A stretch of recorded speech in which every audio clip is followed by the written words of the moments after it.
Yung wala akong boyfriend daw.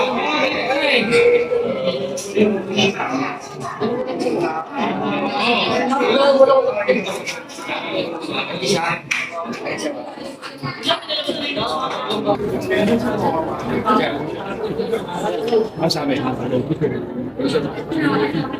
Interview kita sir. Pwede pa Edward! Edward!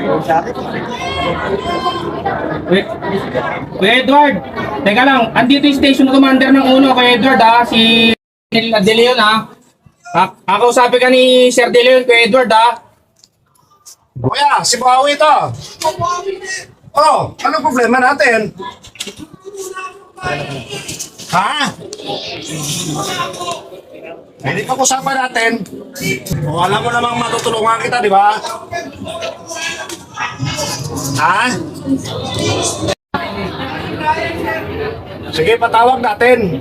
Eh, ako pala, kaya ko na ba dyan? Ano bang kuha natin?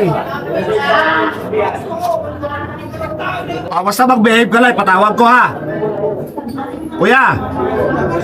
Oo, sige. Hintayin mo lang, ipatawag ko ha, mag-behave ka dyan. Oo, sige, sige. Basta yung salita mo ha. Kasi hepe to. Sir Bubuhawi ha. Tol, papunta na si Ninong mo.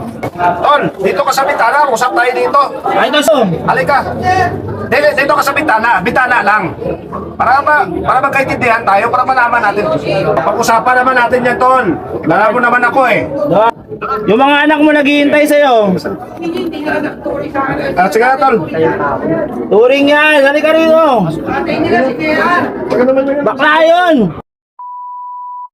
Kaya nga, mas malaki pa yung ano mo dun eh. Halika dito, yung ambag mo dun sa buhay nun. Tol, kunin mo na cellphone dito. Kausapin mo Ninong mo. Sige na. Wala namang kaso. Mag-uusap lang kayo sa barangay. Wala ka namang ginawa eh. Away mag-asawa lang yan. Kaya lang pumunta dito, may tawag. O ilapag mo na yan, mag-usap tayo, walang problema. Tingin mo sa akin, anong gawin natin na legal? Ang unang tanong ko, may tiwala ka ba sa akin? Kahit sininong mo, magkakilala kami, alam niya ako eh. Kilala niya ako. Sige na. Kasama mo ako. Dito, hindi ka namin kapabayaan dito. Sige na, maris ka lang. Okay na, okay. Okay naman.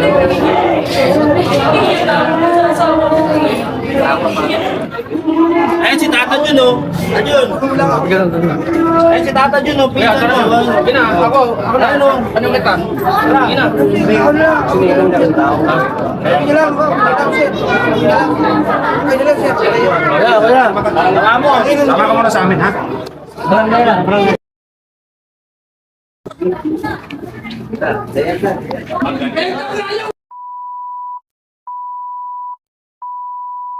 Sa barangay.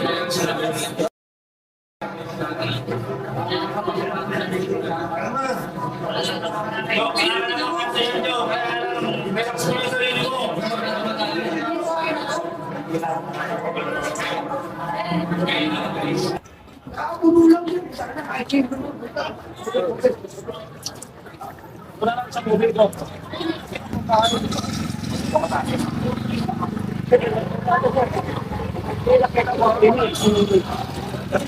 Sabi si Ninong mo.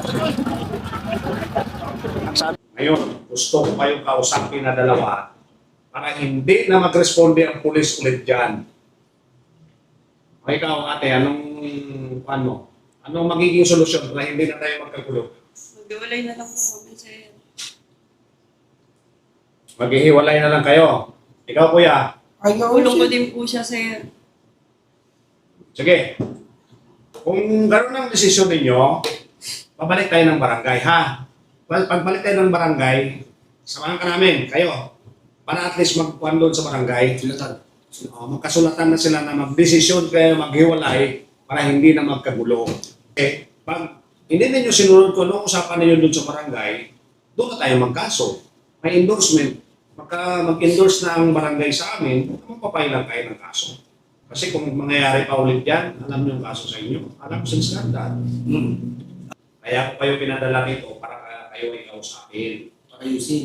Ayusin. Kung ano ang pagkasunduan ninyo at kung ano ang desisyon ninyo, ayuan nyo para hindi na tayo magkagulo. So, kung yun ang kaya nyo mag-iolay, ilagay natin sa dokumento sa barangay. O proseso tayo ng batas. Balik tayo sa barangay, magkasundo kayo doon, magpirmahan kayo. Pag nagpirmahan kayo, yung kasunduan ninyo sa barangay, pag hindi nasunod yun, ang barangay ngayon mag-i-endorse sa amin na mag-file na ng reklamo. Sa lahat ng pag-usapan at pagkasunduan ninyo, ilalagay sa papel sa barangay para maging dokumento ito. Balang araw, kung sino man ang lalapas dun sa kasunduan, magiging dokumento na naman ito sa papel na kaso. Ha?